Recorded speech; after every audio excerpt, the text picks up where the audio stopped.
Hello everyone and welcome to another video. I am Antizark and this is Everquest 2. Today we're going to be covering Ascension Abilities and everything you need to know to get the most out of them. I played it innocent, a feel of discontent. I'm finally facing it all, fearless.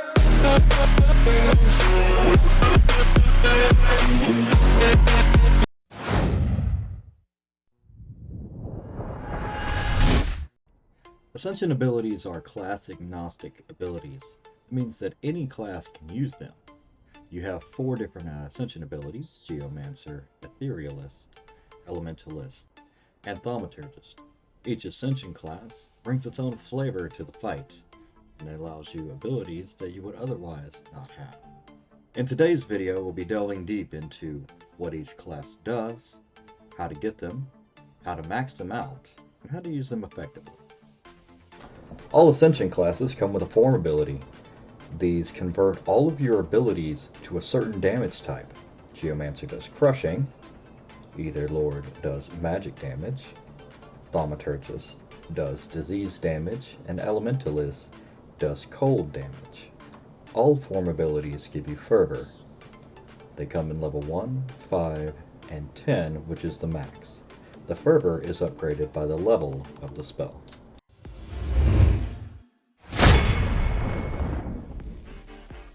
Geomancer focuses primarily on being a tank, because a lot of your abilities, like Geotic Rampage, require you to be hated by the target.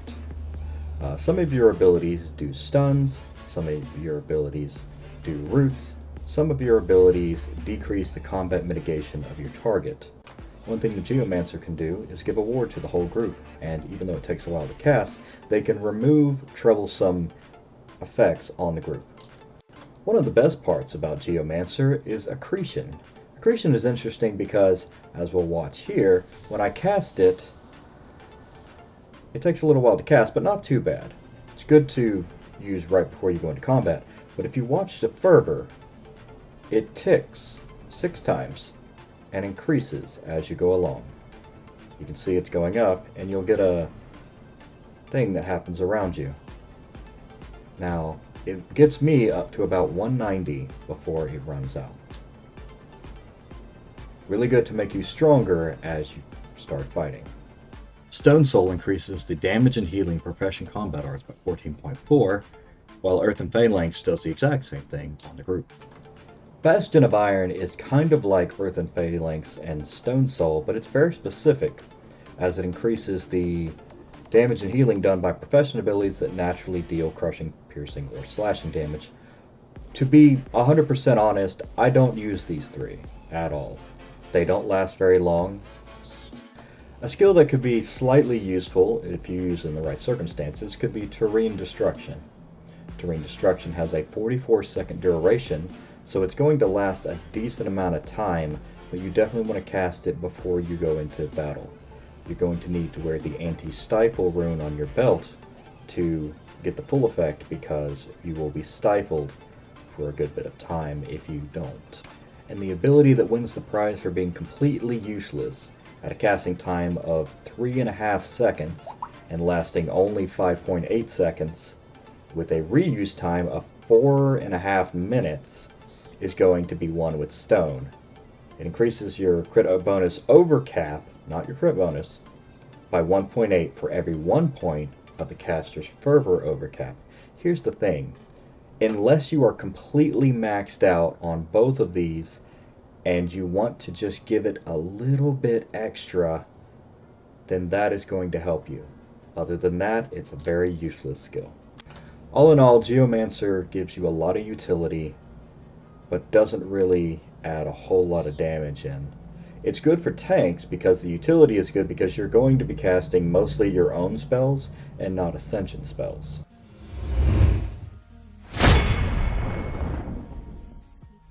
Etherealist is an Ascension class that focuses on manipulating power to do damage. It also has a good bit of utility. While many classes do combos, the Etherealist has a very interesting set of skills that can do massive damage as a combo. To get started on this combo, we're going to talk about Siphon Fervor. Siphon Fervor increases the fervor of the group by 0.1 multiplied by the increment stacks. This is going to grow by 25 stacks, which means you'll have a 2.5 fervor increase. Now, this is going to take 5 seconds to cast, which is quite a long casting time, so you're going to want to lead with it. And then you're going to have a duration of 23 seconds. This is going to start a personal timer for you to lead into the next one. Starting with 23 seconds, you have a almost 5-second cast of Ethereal Conduit. This is going to drop you to about 18 seconds. So, this is going to have a duration of 33 seconds, but that doesn't really matter because we're looking for the full effect. So we're going to stay mentally at 16 seconds. This is going to increase your potency by 67.5% multiplied 20 times by the stacks. Now, this is also going to monitor your power uses and grants potency for every 100 or 1,000 power spent. Now, this is going to be important at the end of the rotation. We move on to Feedback Loop. On hostile ability cast, this spell will cast feedback on the targeted spell. This is going to take about 3 seconds, so we're at 13 seconds-ish. A little bit less, but conservatively 13. Now, it's going to do damage, and it's going to increase damage as the mana is spent. That's the key. You have 2 abilities that are going to monitor your mana usage and do damage as that goes on. Now, Ether Shadow Assassin is going to use 80% of your mana pool in one shot. You're going to do damage, and you're going to teleport to the target, and then you're going to do 80% of the damage based on the power that you have. Now you have 2 abilities here that are feeding damage into anything you cast after you burn all this damage. So you're going to do a whole lot of damage there. You can also squeeze in, if you want to, Touch of Magic. Now that's going to drop you down to roughly 9 seconds. And here's why that's important. You're going to take 9 seconds and then you're going to cast this for 4 seconds, which is going to push you down to 5 seconds, which you're going to be teleported to your target, which is going to allow you to do the point blank AoE attacks. So this one is going to cast on an enemy, and it's going to teleport the caster to a target ally. Now here's why that's important. You can do damage and then teleport back to a target ally. So Implosion is something you want to go with first. This is going to slow targets and area of effect by 95.9%, which is huge. It's going to slow everybody, and you're just going to teleport right in there, cast this banger right here, which is going to do take about 5 seconds to cast. So like I said, with Touch of Magic, that's going to leave you with about 5 seconds. That's why you might not want to put this in your rotation and just stay with these 3, so you have 9 seconds. That's going to be your 5 seconds, and this one is going to be 4 seconds. So you've got a little bit of point something time in between these, and that's why that time is important. You are going to be at 0 seconds for your Siphon Fervor to do the max amount of damage with these as you teleport back. So there's a really good wind up and then the 1-2 punch right at the end with this rotation. You've got Siphon Fervor, Ethereal Conduit 2, Feedback Loop, Ether Assassin. You want to throw in, you're going to have 20% of your mana left. So you're going to do Implosion, Ether Flash, and then finish out with an Essence of Magic that's going to give you all of that back.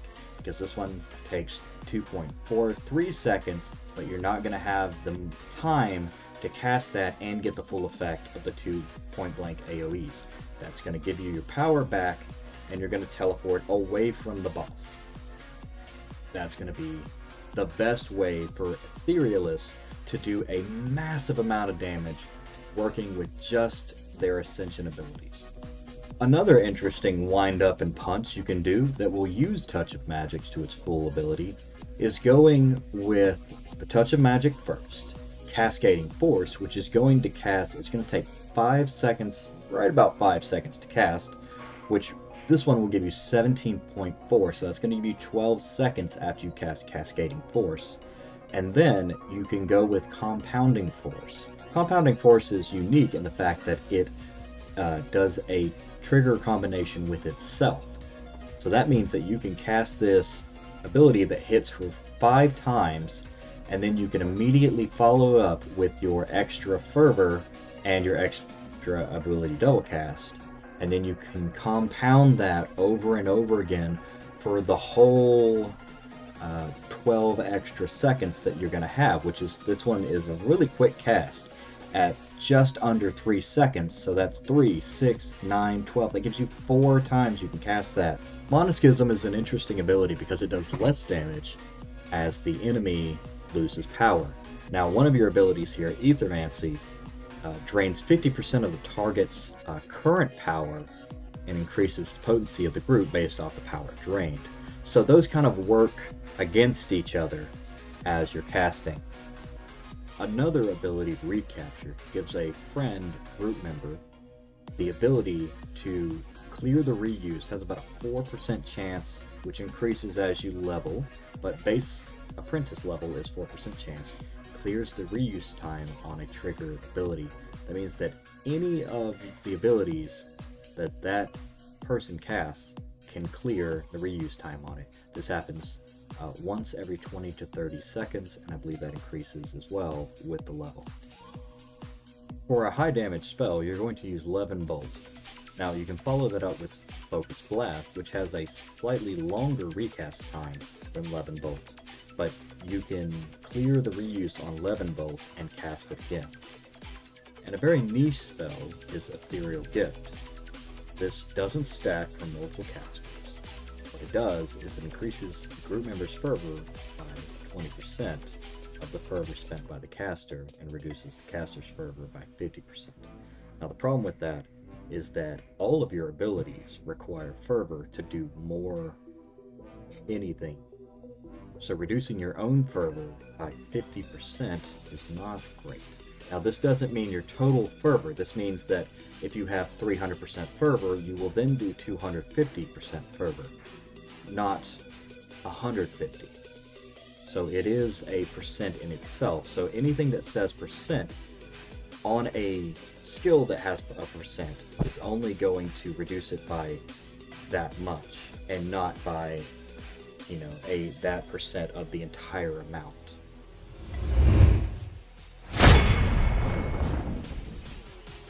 Elementalist is an Ascension class that will complement a wizard or a conjurer very well.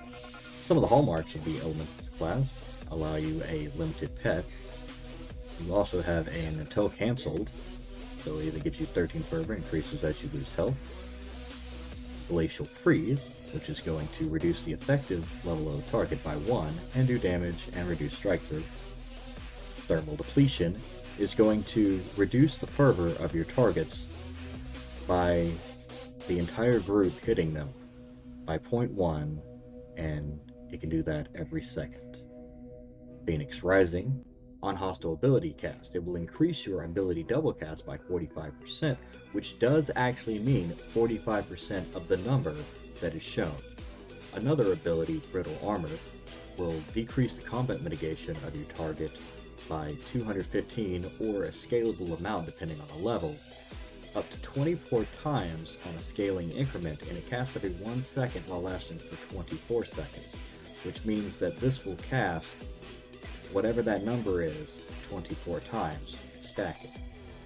The 3 other damage over time abilities you get are Fiery Incineration, Scorched Earth, and in a different way you have Elemental Overlord, which does a damage over time every time you cast an ability.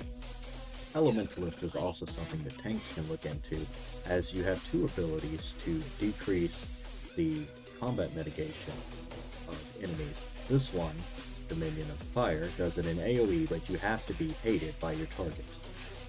Another point-blank AoE you get is Frozen Heavens, also followed by an encounter ability called Blistering Waste. Kind of a wasteful ability, Bulwark of Rime, reduces the elemental damage done to the caster by 9%. It's a good ability to cast before the fight, but not really useful in a fight as it takes almost 5 seconds that you could be doing DPS. Elemental Channeling and Frostpire increases your damage and healing of profession abilities that naturally deal elemental damage. Elemental Channeling for about 19 seconds and does 17.1.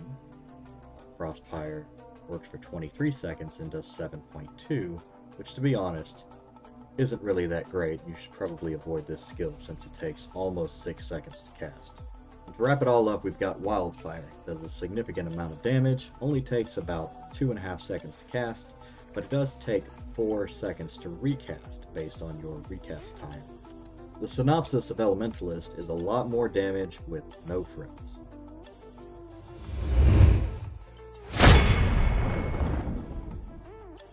Thaumaturgist is a class that deals with dealing noxious damage, debuffing enemies, and a bit of utility. An interesting combo that a Thaumaturgist can do is Blood Contract to start the fight and do damage over time, while healing the caster and healing over time. Also, you can do Anti-Life, which does damage the higher the health is on the target, but can't be the first ability to start a combo, but will start a combo after the ability. Then you follow it up with Necrotic Consumption, which is a point-blank AoE, which does damage and increases the fervor of the group by 2 points multiplied up to 8 times. This is great for Shadow Knights because to use this ability you have to be hated by your current target. Another ability of the Thaumaturge is Bloatfly, which gives a limited pet to aid the caster. The next ability, Exsanguination, does damage over time, and reduces the bleed through of a target. Bleed through allows a target to pass through wards and get directly to the health of the target. This will keep it from doing it to anything it attacks. Using Thaumaturgist as a Shadow Knight allows you time to cast a few abilities before you start pulling, Toxic Life and Withering being those abilities. Toxic Life has a incrementing up to 50 times, but don't let that fool you, ability to do more noxious damage to the enemy. Now here's the problem, that only casts once every 1 second. So that means that the duration of the entire ability is 33 seconds, which means it can only cast at maximum 33 times and will not go to the full 50.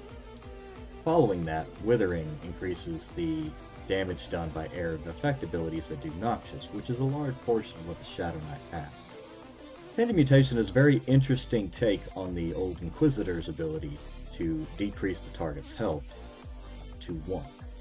This one is a debuff that lasts 6 minutes and 40 seconds and reduces the potency of the target by 9%. When the target falls to 3% health, it will reduce its total health down to 1, basically instantly killing it. So this one you can cast on your enemy in anticipation of it getting low on health. Desiccation is a good encounter-based combat mitigation dropping ability that you can use that is also disease damage based, so you'll do extra damage. Virulent Outbreak is another encounter-based ability, but takes longer to cast. The synopsis of Thaumaturgist is that it has some really great utility and is a viable option for a Shadow Knight tank. Also, it would work really well with the Necromancer. Another Ascension trainer is Zamod Erakal, and you'll find him in the House of Mist at 680, -555.